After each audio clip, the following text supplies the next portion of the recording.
Baik, Assalamualaikum warahmatullahi wabarakatuh. Perkenalkan, nama saya Raffi Agustian dari Prodi Teknik Elektro 2020.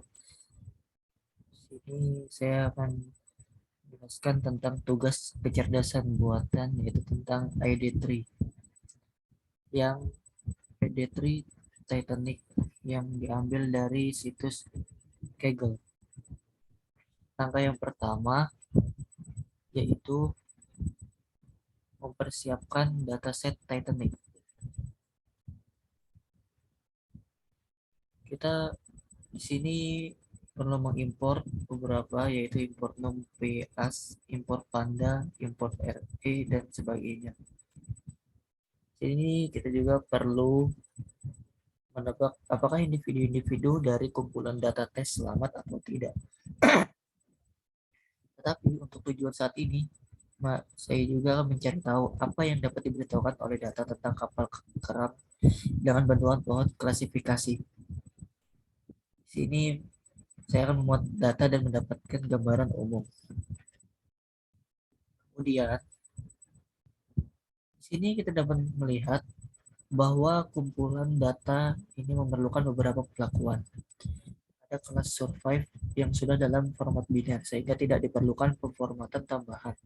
Tetapi fitur baru, tapi fitur seperti nama, tiket, atau kabin perlu disesuaikan untuk masalah yang saya coba selesaikan.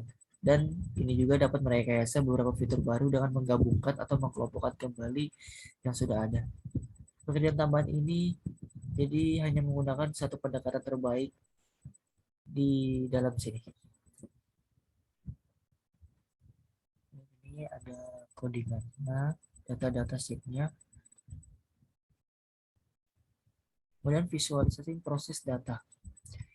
Kumpulan data yang sekarang ini jauh lebih bersih dari sebelumnya dengan hanya nilai numerik dan fitur yang berpotensi bermakna.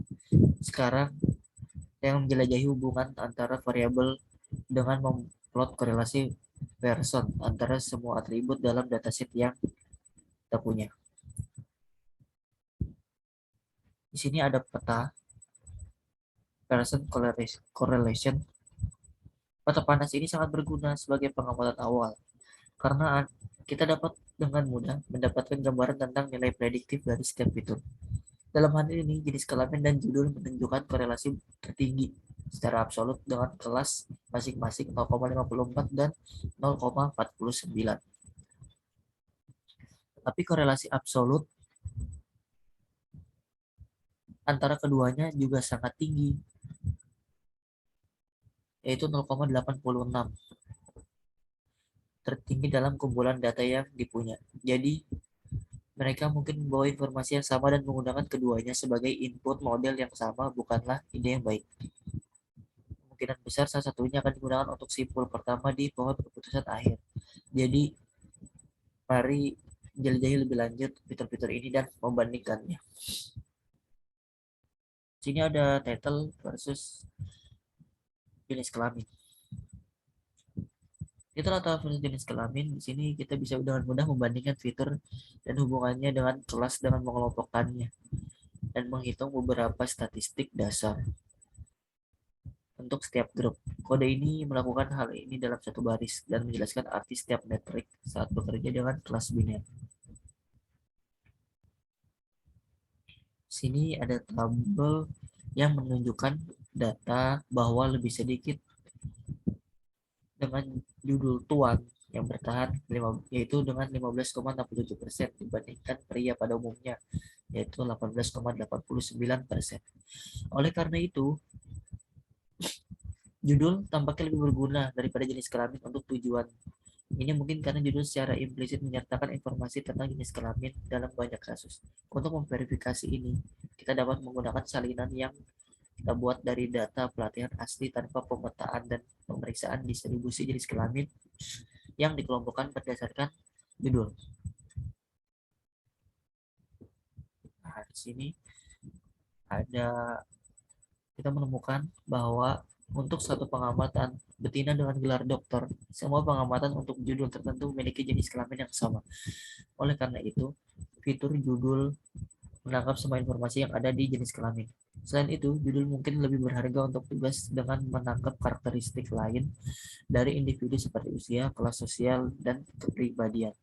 Memang benar bahwa dengan mengelompokkan kembali judul-judul langkah ini ke dalam satu kategori, kita bisa kehilangan beberapa informasi mengenai jenis kelamin. Di sini kita dapat membuat dua kategori, yaitu laki-laki langka dan wanita langka.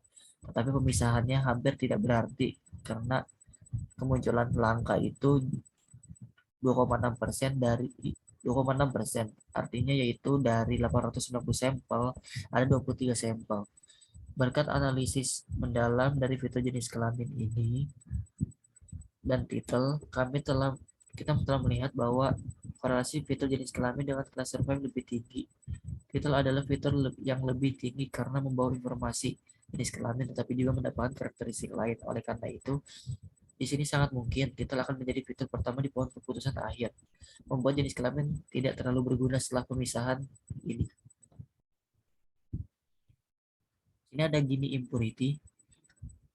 Sebelum memulai bekerja dengan decision trees, mari jelaskan secara singkat cara kerja dan tujuan dari algoritmanya, yaitu tentang menemukan pemisahan terbaik untuk setiap simpul pohon. Di sini ada salah satu metrik yang umum digunakan yaitu information gain, pustaka Square yang akan kita gunakan untuk mengimplementasikan gini impurity ini. Kemudian ini dihitung sebagai probabilitas kesalahan pelabelan suatu elemen dengan asumsi bahwa elemen tersebut diberi label secara acak sesuai dengan distribusi semua kelas dalam himpunan. Decision trees akan mencoba menemukan pemisahan yang paling banyak mengurangi gini impurity di dunia node yang dihasilkan. Untuk contoh teknik dapat dihitung sebagai berikut.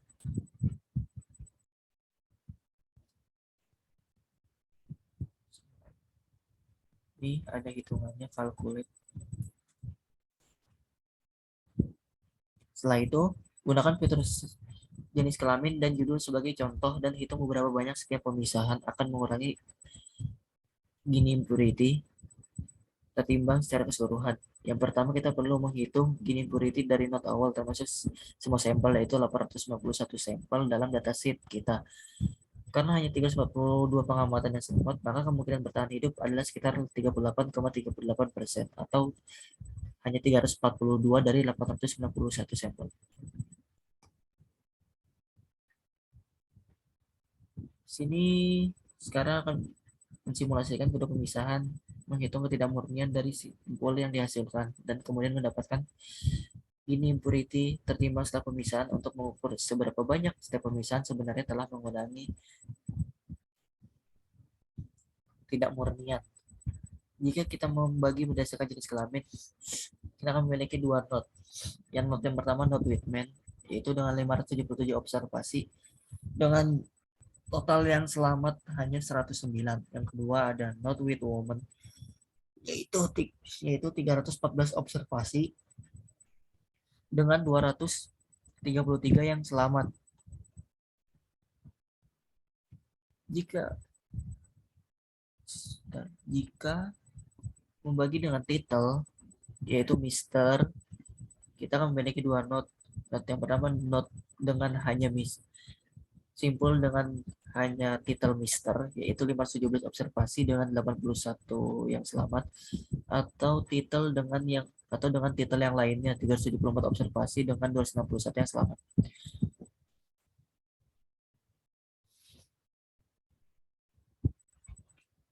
Di sini menemukan bahwa fitur judul atau titel lebih baik dalam mengurangi gini impurity daripada jenis kelamin. Ini mengonfirmasi analisis kita yang sebelumnya, dan sekarang kita yakin bahwa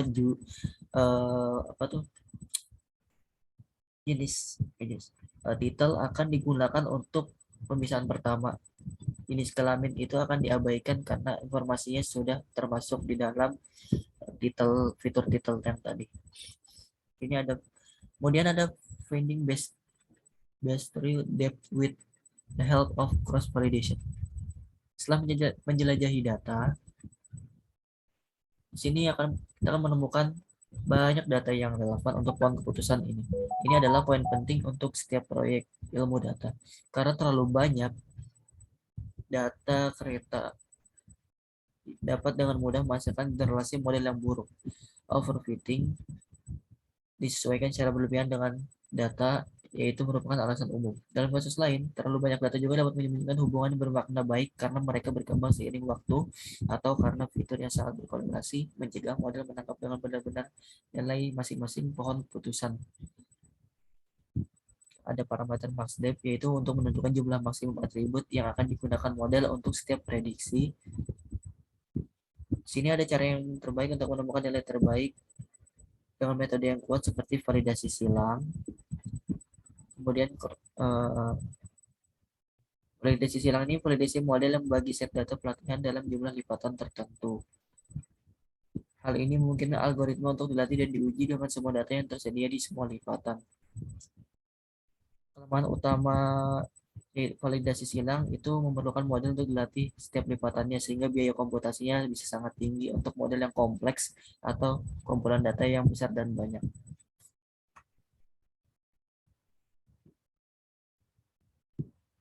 Oleh karena itu, parameter max_def terbaik yang dipilih tampaknya menjadi 3. Akurasi rata-ratanya yaitu 82,8% di 10 lipatan dan memberi model yang lebih banyak data menghasilkan hasil yang terburuk. Mungkin karena pemasangannya berlebihan. Oleh karena itu, sini kita akan menggunakan 3 sebagai parameter max_def untuk model akhir. Final tree. Di sini kita memiliki pohon keputusan yang mencapai akurasinya yaitu 82,38% di seluruh dataset. Latihan. Di sini baris pertama setiap node menunjukkan kondisi pemisahan dalam bentuk fitur atau nilai. Selanjutnya bisa menemukan juga Gini impurity dari node yang sudah dijelaskan pada penjelasan yang tadi. Sampel hanyalah jumlah pengamatan yang terkandung dalam simpul atau node. Nilai menunjukkan distribusi kelas sampel. Warna juga mewakili kelas opacity meningkat dengan distribusi sampel yang sebenarnya. Oleh karena itu, model dapat diringkas dengan 4 aturan sederhana, yaitu tuan atau title, family size, kemudian bisa juga p-class, atau menggunakan gelar yang lebih eksotis seperti tuan atau dokter.